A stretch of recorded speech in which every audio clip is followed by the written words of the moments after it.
The Vatican, October 30th, 1503. You're standing in the apostolic palace beneath ceilings that stretch toward heaven itself. Frescoes of angels and saints staring down with painted eyes that seem for the first time in their existence to be looking away. The air is thick, wine-soaked, heavy with something you can't name but feel in your chest like a stone. 50 women crawl across the marble floor, naked, trembling. Not in some forgotten corner of Rome's underbelly, not in a pagan temple buried by time, but here, in the heart of Christendom, in the home of the man who claims to speak for God. Their knees scrape against cold stone, their breath comes in short, terrified gasps. Cardinals line the walls in scarlet robes that catch the candlelight like pools of fresh blood. Some cross themselves so frantically their hands blur. Others turn their faces away, but their feet stay planted because the doors are locked. Guards stand ready, hands resting on sword hilts, eyes forward. No one leaves, no one speaks. And at the center of it all, elevated on a throne gilded in gold that glows like molten sin, sits Pope Alexander the Sixth, the Holy Father, God's representative on earth. He's smiling, laughing even, leaning forward with the enthusiasm of a man watching a particularly thrilling horse race. He points, makes a joke, places a bet with the man beside him, his son, Cesare Borgia, whose face remains as cold and expressionless as marble. But this is only the opening act. What follows will be so depraved, so violently opposed to every sacred word ever spoken within these walls that Jan Burchard, the Vatican's master of ceremonies, a man who has witnessed years of scandal, will sit in his chamber afterward with trembling hands, knowing that what he's about to write might be the most damning testimony ever penned against the Church. This is the story of a wedding night that became a nightmare. A night when 2 innocent people were destroyed to satisfy the twisted appetites of the most powerful family in Italy.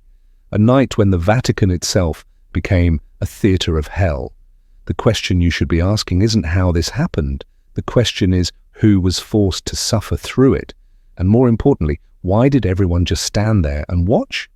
Look, if you're drawn to the documented records that textbooks conveniently forget, if you want to understand the real darkness that shaped our world, then subscribing to Crimson Historians helps us continue digging into archives and uncovering accounts that powerful institutions spent centuries trying to bury. We don't just tell stories, we exhume them. Now back to that wedding night. Her name was Lucrezia Borgia. By 1503, that name alone was enough to make noblemen cross themselves. Europe whispered it like a curse. Poisoner, seductress, the Pope's daughter who moved through marriages the way other women changed gowns, leaving corpses behind each time. But those who actually knew her, the servants who dressed her in the mornings, the attendants who sat with her through long, silent nights, they saw something different. They saw a 21-year-old woman with eyes far older than her face, a woman who woke screaming, clawing at her chest, reliving horrors she refused to name. A woman who wasn't the monster, she was the prey. Her first husband, Giovanni Sforza, had fled Rome in the dead of night, claiming assassins were hunting him. He wasn't paranoid, he was right. The marriage was annulled the moment it stopped serving her father's ambitions. Giovanni lived, but only because he ran fast enough. Her second husband, Alonso of Aragon, wasn't so lucky. She was 19 when it happened, 19 and in love, real love, the kind that made her smile again, the kind that made her believe she could survive this family. Cesbura, her brother, had other plans. Alonso was strangled on the steps of the Vatican. The assassins made sure Lucrezia heard it, made sure his final screams echoed through the corridors so she would understand. Love was a weakness the Borgias could not afford. Excommunication would strip the d'Este family of legitimacy, turning allies into enemies overnight. Their dynasty, centuries old, would become a footnote. So, Alfonso d'Este packed his belongings, kissed his mother goodbye, and rode toward Rome like a condemned man walking to the gallows. What he didn't know, what even Lucrezia didn't fully understand, was that this wedding wasn't about politics. It wasn't about alliances or trade routes, or military strategy. It was about breaking them both. It was about showing every noble family in Italy what happened when you thought your name, your lineage, your ancient bloodline made you untouchable. The Borgias were about to prove that nothing was sacred when power wanted to make a point. And if this story doesn't make you pause and realize how easily human dignity can be shattered by those who hold the reins, then you're not paying attention to the lesson that echoes from 1503 straight into our present day, because this isn't ancient history, this is a mirror. December 1503, Alonso d'Este enters Rome. The journey has been brutal. Frozen mountain passes, roads turned to mud, nights spent in taverns where locals go silent when his name is mentioned. But nothing prepared him for the sight of the Vatican itself. It rises before him like a stone colossus, half cathedral, half fortress. Even from a distance, it doesn't look like the home of God. It looks like a predator's den. Inside, the welcome is overwhelming. Alexander VI sits enthroned in white and gold that catches the candlelight like molten metal. His face is flushed, jovial, delighted. He spreads his arms wide. "Welcome, my son. Welcome to Rome." Beside him stands Cesebura, 26 years old, silent, motionless, already the most feared man in Italy. When Cesar's eyes lock onto Alonso, the message is unmistakable. You belong to us now. What follows are weeks of slow humiliation disguised as celebration. At banquets, Alfonso is seated beside courtesans while clergy watch with barely concealed amusement. On hunting trips, Cesare displays his skill with alarming precision. Every crossbow bolt finds its mark. Every kill feels less like sport and more like a demonstration. At receptions, Alexander makes jokes about Lucrezia's previous husbands. Such tragic luck. 2 husbands dead before their time. Let's hope the 3rd time is the charm. Yes. The court laughs. Alfonso sits frozen. At night, he's kept in isolated chambers, watched constantly by papal guards. He asks to send letters home. They're intercepted. He tries to arrange a quiet departure. The guards inform him that would be unwise. He is a prisoner, a prop in someone else's play. Meanwhile, Lucrezia watches from her apartments. She knows something is wrong. Her maids whisper about strange preparations. Unfamiliar women being led through hidden passages. Sarai moving through the palace with that particular smile that makes servants cross themselves. But no one will give her straight answers. The night before the wedding, she can't bear it anymore. She flees to the Sistine Chapel. Beneath Michelangelo's vast ceiling, beneath God's hand reaching toward Adam, Lucrezia Borgia collapses to her knees. She doesn't pray for love. She doesn't pray for happiness. She prays for escape. Please, please don't let this happen. The chapel remains silent. When she finally stands and walks back toward her chambers, her face is blank, empty. She understands now. No one is coming to save her because while she was praying, Cesare and Alexander were finalizing the details. 50 courtesans, educated, refined women who frequented Roman salons, had been hand-selected and brought into secret chambers beneath the palace. Many wept when they learned what the Pope expected of them, but none dared refuse the head of Christendom. They were told to dress in their finest silks and velvets. They were told they would be part of the wedding celebration. They were not told they would be ordered to remove every layer. They were escorted through hidden passageways by lantern light, kept separated so they couldn't build courage through solidarity. Servants who witnessed these preparations made the sign of the cross so many times their hands cramped. They whispered prayers that clung to their lips like frost. They knew something unholy was rising within the Vatican's walls. And Johann Berchard, the master of ceremonies, sat in his chamber, reviewing the protocol for tomorrow. His hand trembled as he dipped his quill into ink. He understood in a way that made his blood run cold that what he was about to witness would either be buried forever by the Church or stand as the most damning document in Christian history. The night of October 30th, 1503 was coming, and it would drag even the walls of the Vatican closer to hell. October 30th dawns with bells. They ring across the 7 hills of Rome, calling the faithful to witness a papal wedding. Crowds gather in the streets. Inside the Apostolic Palace. Lucrezia is prepared by a dozen attendants. Her gown is silk embroidered with gold thread, glowing like liquid flame. Her hair braided with pearls falling in intricate plaits. Her face powdered pale, masking the exhaustion and fear beneath. When she looks in the mirror, she doesn't see a bride. She sees a sacrifice. The ceremony is held in the papal chapel, a chamber drowning in gilded walls and holy paintings. Alexander V, Sixth officiates personally, his voice booming as he binds Alonso and Lucrezia together before God. Rows of scarlet-clad cardinals stand along the walls, their faces carved into masks of devotion, but behind their eyes flickers something else: dread. After the vows, guests are escorted to the border apartments, halls resplendent with fresco by Pinterio. Stories of saints and heroes stretching across walls that will soon witness their own perversion.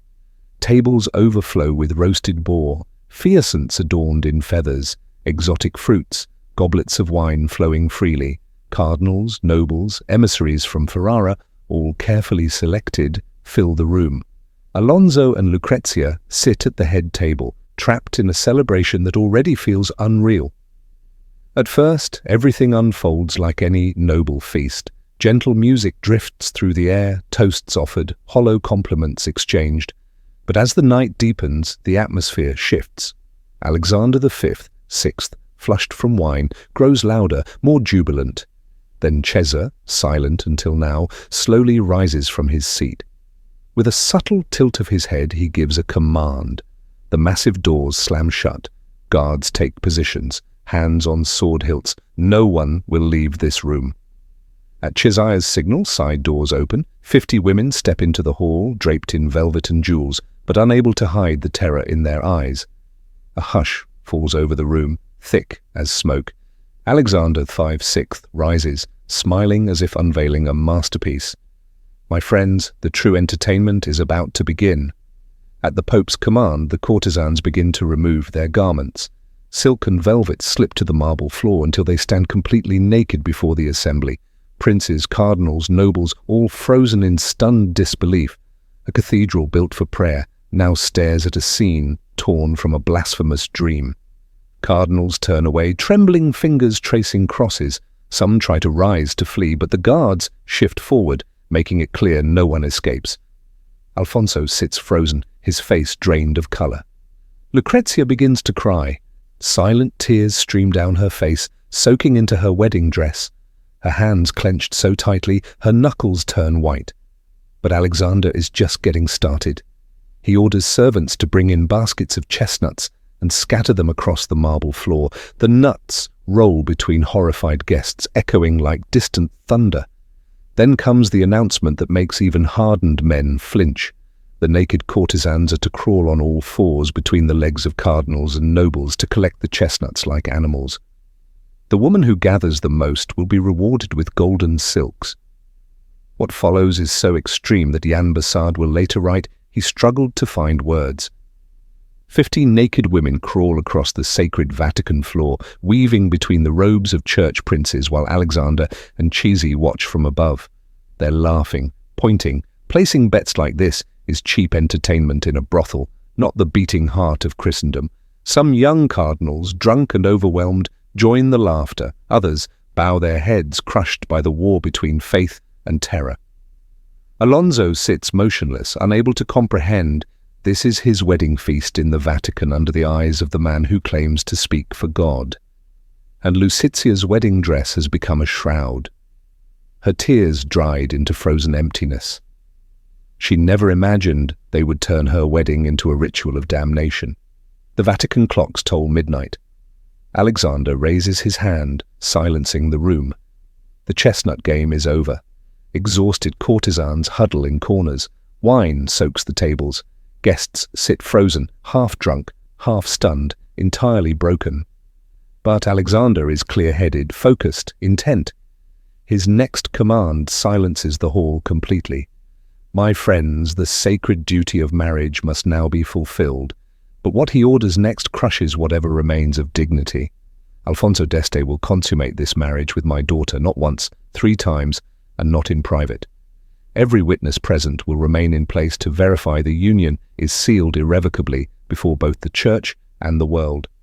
The hall descends into horrified silence. Even Shura looks sharply at his father, caught off guard by the sheer audacity. Alonso rises slowly, his face grey as ash.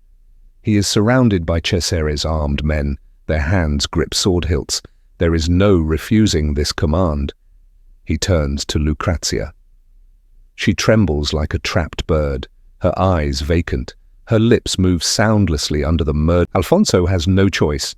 He extends his hand. Lucrezia takes it with fingers cold as death. Together they walk toward an adjoining chamber, a bed, candles, fresh linens, a bridal chamber. But the doors remain wide open. No privacy, no humanity. Those who haven't fled are forced to stand in the outer room in full view of what is about to take place. What follows is not a union, it is the destruction of two human beings. Witnesses stare in stunned silence.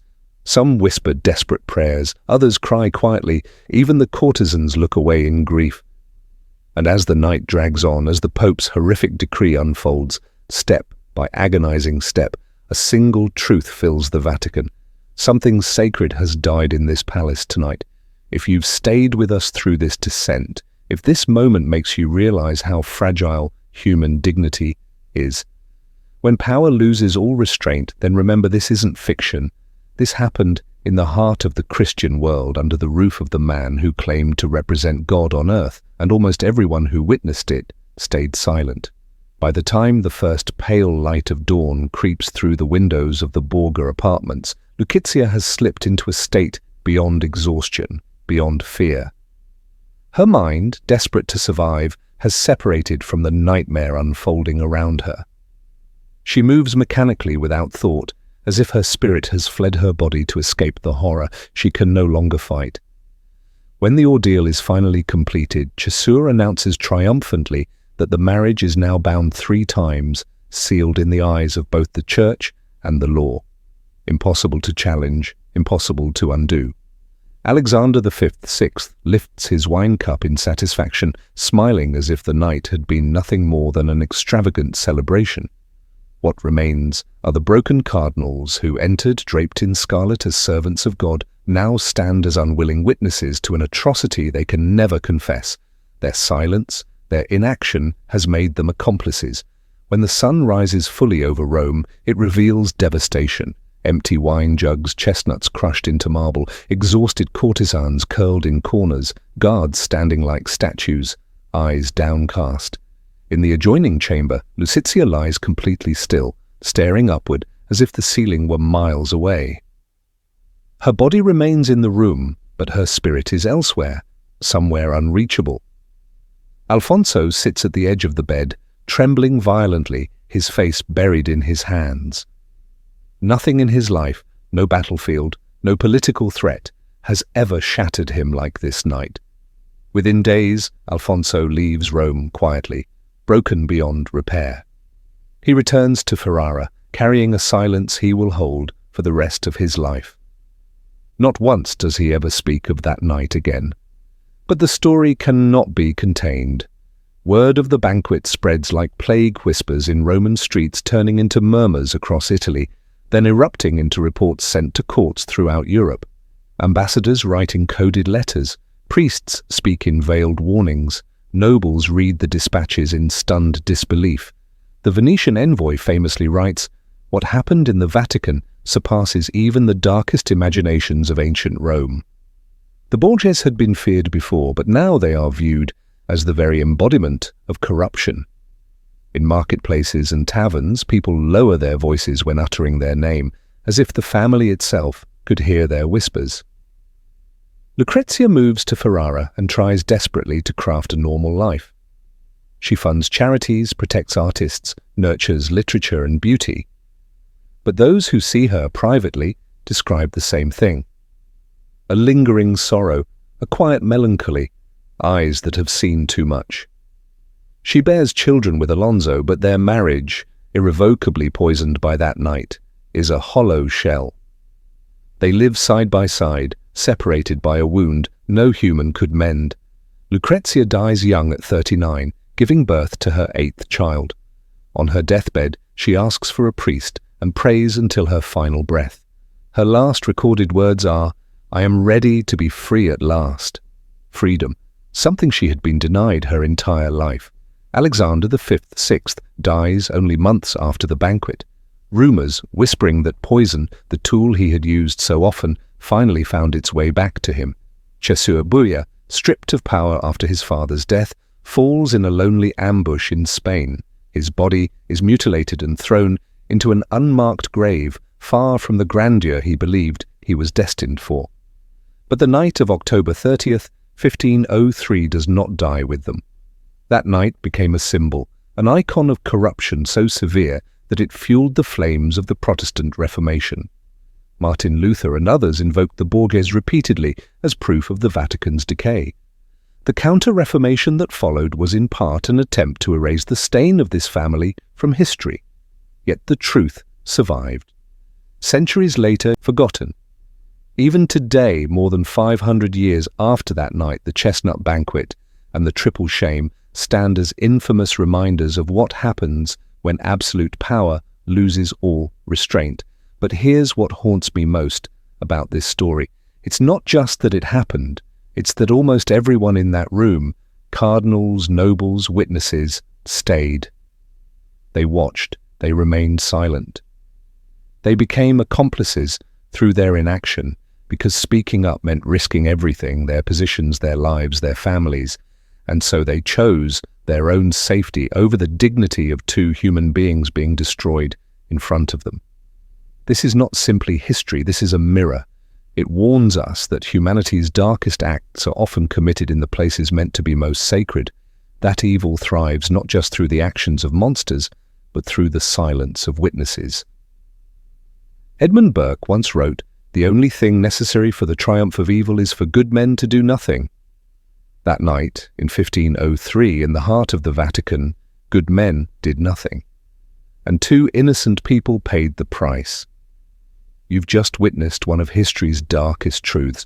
If stories like this remind you how fragile humanity is, how easily dignity can be crushed when power loses its conscience, then subscribe to Crimson Historians.